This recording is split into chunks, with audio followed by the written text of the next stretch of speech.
Hello, everyone. This is Andy Wilson.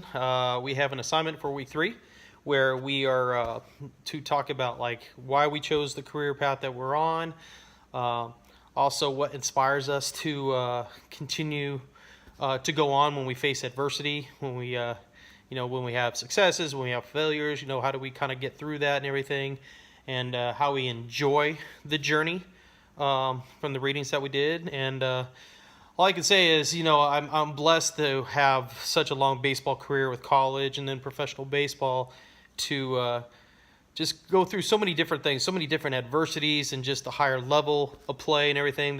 That's what I can pass on to my kids for my players and such. But I can say is, I think God really chose my career path that I'm on right now. If you would have asked me a long time ago, there's no way I would have said I would be a teacher, which I'm doing now.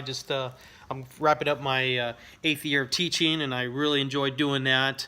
Before teaching PE, I was teaching some subjects I love, like history. I was teaching economics. I was teaching government, U.S. history, world history, those types of things like that, because I really enjoy those kinds of things. And now I'm just doing PE full-time, which, of course, is right up my alley, being an athlete.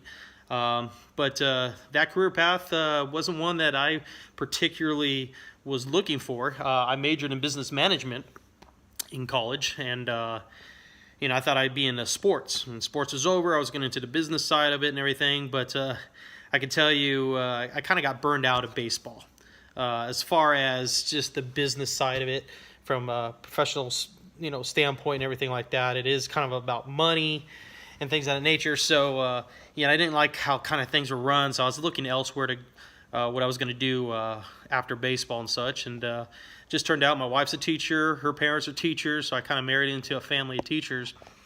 And they said, hey, you got a pretty good gift as far as being able to explain things. I did a lot of baseball camps before going to teaching full-time, and I felt like, hey, I had a kind of a gift to break things down. Same with coaching and everything. So went into teaching, love it. So, that was just God's plan for me. I did coach college about 8-9 years ago, junior college, and then I was assistant at Division I college out here at Cal State Northridge. Loved that. It was a lot of time away from the family, and I thought, someday I'll kind of go back to that. But I'm enjoying my the last 2 years coaching high school ball. I'm a head coach at Palmdale High School. And one of the questions also was, what are we doing with this master's degree? And like I said, I kind of really loved the time, especially at the junior college level, of coaching these kids and stuff like that. So with the master's degree, I guess one side I have is kind of following the steps of the junior college coach that I coach with over at College of the Canyons. He is a full-time faculty member, teaching kinesiology classes, teaching physical ed classes over there, and also being the head coach of the baseball team. And he just loves it. He just loves working with these kids right out of high school. I can really see myself. I like doing a high school. Don't get me wrong. But when you're coaching at college, these kids are sacrificing quite a bit. They're obviously paying money here to go to college and everything like that. So I think they're a little bit more in tune and focused on the task at hand, rather than we have kids at high school who sometimes are just doing it for fun, which is great. I give the same effort to kids who are just doing it for fun as I am with kids who really have a passion to go play at the next level.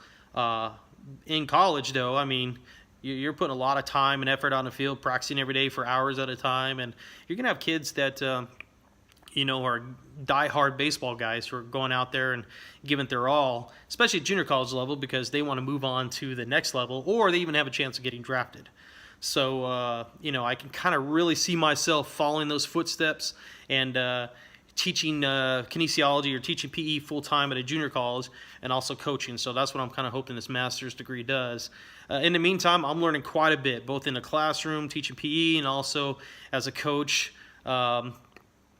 Just kind of learning this kind of generation, I guess you can say. There is a little bit of a gap between, how things were done when I was in high school versus now, and attitudes and things like that. So it's a real learning process for me, and I've had quite a few talks with my players that, hey, I'm kind of learning how you guys handle situations, what works best as far as motivating you guys. Back in my day, it was getting in my face and yelling at me is what got guys going and stuff like that, and that's just how it was done. You do that today, and I think you get a just different reaction from the kids. So I'm really learning on what makes them click, what makes them really perform at their best, because that's obviously what I want in the long run. So through successes, through our victories, through when we do well at practice and things like that, I'm kind of learning what gets these guys going, and also through our failures. When we don't do so well in 2 years, I'm a total of 17 and 34 record. So it's been a struggle. We haven't had the most talented teams in the world, but this last year was definitely a step in the right direction as far as attitude, showing up to practice on time, putting in the effort. We play a lot tougher teams this year, but we end up making the playoffs. So we had a lot better year than we did the year before. So we're trying to take that and move it on to the next year and continue to progress. So I tell my kids all the time, it's all about attitude, just the work ethic that you put into it, how you practice is how you play. And when we lose a game, we'll sit there and talk about the next day before we start practice. What did we do wrong? What could we correct and everything? What are the things that we can control and get better at? So if you're not going to learn through your losses, you're not going to learn through your failures, you're just going to continue to fail. So it's okay to lose the game. That's no big deal. What I really want to know is, are you learning from those mistakes that you made so you get better?